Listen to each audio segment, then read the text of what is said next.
napansin nyo kanina, may pagkakataon na nung galit na itong si Aileen, medyo napansin yung nanginginig siya. At napag-alaman ko nga sa kanyang kapatid na si Elaine na ilang beses nang inaatake rin itong si Aileen na hindi siya natutulog, hindi siya kumakain, hindi siya umiihi ng isang linggo at nakatulala lang. Kasi ito ay manifestasyon ng may posibilidad na kakaibang yung magkakaroon ng ibang sabihin natin na personalidad or sakit na kung magtutuloy-tuloy. In fact, nangyari ito nung sabihin na natin nung nawala ang kanilang nanay na namatay, tapos yung kanilang ama naman ay nagkaroon na ng ibang pamilya. So sila, sabi nga nila, parehas po kaming na-depress. At sana maintindihan ng mga iba na ito, hindi nila gusto to eh. Kasi ito yung mga ginagawa nila pag diskarte.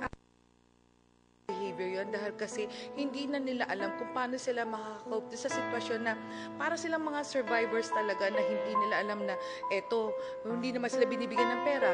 So the only thing na pwede nilang gawin is manghingi through sa alam nilang pamamaraan. Pero kayo bilang kaibigan, kung kayo nagsusuporta na kaibigan nyo to, sasabihin nyo na eto, tutulungan namin kayo. Siguro mas maigi, sama namin kayo sa pagtitinda o meron kayo nga. Kasi mas active ang utak nila na merong ginagawa sila, hindi magkakaroon ng ganitong klaseng manifestation ng mga unusual behavior, yung mga emotions na sumasabog. At the same time, magugulat kayo, sila ang mababait na kaibigan, sila ang trustworthy na kaibigan. Lahat ng ganyang klaseng personalidad, ganun, na mapagkakatiwalaan naman, pero hindi lang kasi sila maintindihan. So sana maintindihan niyo yun. Yun lang po. Nais ko rin iparating dito sa pula, sa lahat ng narito, na kung minsan nagkakaroon tayo ng hindi magandang nosyon o pag-uunawa sa salitang diskarte. Dahil pag sinasabing diskarte, ang dumarating sa atin negatibo kaagad. Masamang dating. Hindi ganon. Dahil may diskarte po na maayos, mabuti. Kaya wag niyo man husgahan itong si Aileen o si Elaine o silang kambal sa kanilang pagdidiskarte o itong si Elaine sa kanyang ginagawa. Marahil ay masama ang dating sa inyo ang kanyang pagpapalibre, pagdiskarte. Pero ang hindi nyo alam, pinupuri sila ng Panginoon. Sa gitna ng kahirapan na hinaharap nila, sa gitna ng pagsubok, sa gitna ng problema dahil po ay nawalan po sila ng ina, nawalan sila ng ama, dahil humiwalay at nagkaroon ng pamilya, nagsusumika po sila. Diskarte yun. Tingnan mo, si Elaine, nag-aaral kahit sa ganun na edad, ay nag-aaral pa rin siya. Dahil nagsusumikap siya na magkaroon ng magandang kinabukasan. Sana naman lumago pa ang iyong pag-uunawa sa kanila. Sana matulungan niyo sila. Nasa isang lugar lang kayo. Salamat kaibigan. Salamat po sa ating trio tagapayo. Alam mo, Ann, Josel, at lalo na ikaw, Ate Laika, dahil nga ang iyong kinakasama ay matagal na, or kahit ikaw, matagal mo nang kakilala si Aileen at si Elaine. At sabi mo nga sa akin kanina, Ate Laika, yung sinabi ni Doktora, sumang-ayon ka doon na oo, may mga panahon na nakikita mong ganun yung sitwasyon ni Aileen. So siguro kayo na mas nakakaunawa ay siguro konting unawa pa. Unawain nyo yung kanilang sitwasyon na siyempre ang sakit nga naman na mawalan ka ng isang ina. At saka alam mo, Ann, ang maganda dito ay baka dumating pa ang araw na magpasalamat ka kay Aileen kasi ay, tama. Nakilala mo at nakita mo sa pamamagitan ni Aileen. Yun nga lang nga, masaklap si Aileen ang naging kasangkapan para makita mo ang tunay na ugali nitong si Bong. Nandun na nga po ako eh. Hindi ko naman po kasi sila talagang kilala. Kaya, syempre, reaksyon ko po talaga, magagalit ako, di ba? Hindi naman po mawawala sa akin yun eh. So, anong natutunan mo dito? Na iwanan nilang si Bong, hayaan na lang siya ron. At least, sa tauhan na ako, di ba? Tama! Tama! I like you! So, talagang tama nga yung sabi natin, ha? Sa kahuli-hulihan, magpapasalamat pa si Ann. Kaya pagsigawan mo. Asan ka man, dyan ka na lang, huwag ka nang babalik. Ay, hindi. Sandali. Hindi yata narinig. Liwanagin mo. Ito, dito sa kamerang to. Baka nanonood si Bong. Oy, Bong, kung asan ka man, dyan ka na lang, huwag ka nang babalik. Ganda yun. Magaya nga. Hoy, ano? Ikaw?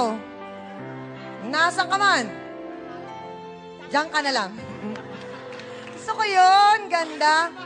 Pero sana talaga kahit paano nakatulong kami sa inyo, naliwanagan kayo. At Eileen, Elaine, wag na kayong manggigil na dalawa. Hindi na, ha? Pangako yan. At kung meron man kayong maging problema, maging ma-depress kayo o ano, nandyan lang si Doktora, pwede niyong lapitan, pwede niyong ikwento sa kanya ang inyong mga problema at tutulungan niya kayo, ha?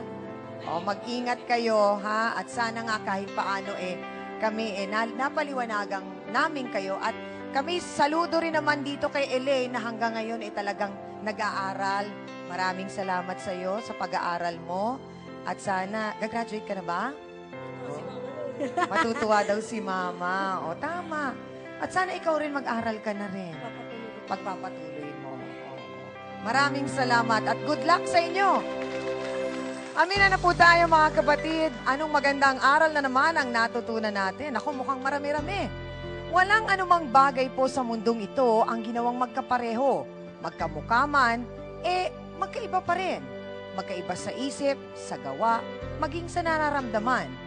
Sa buhay natin, lahat po ng ating ginagawa may kakambal na epekto dahil sa tuwing gagawa po tayo ng hindi mabuti, hindi rin mabuti ang balik nito sa atin. Samantala, ang bawat maganda nating nagagawa ay may kabutihan din sa atin ay dala.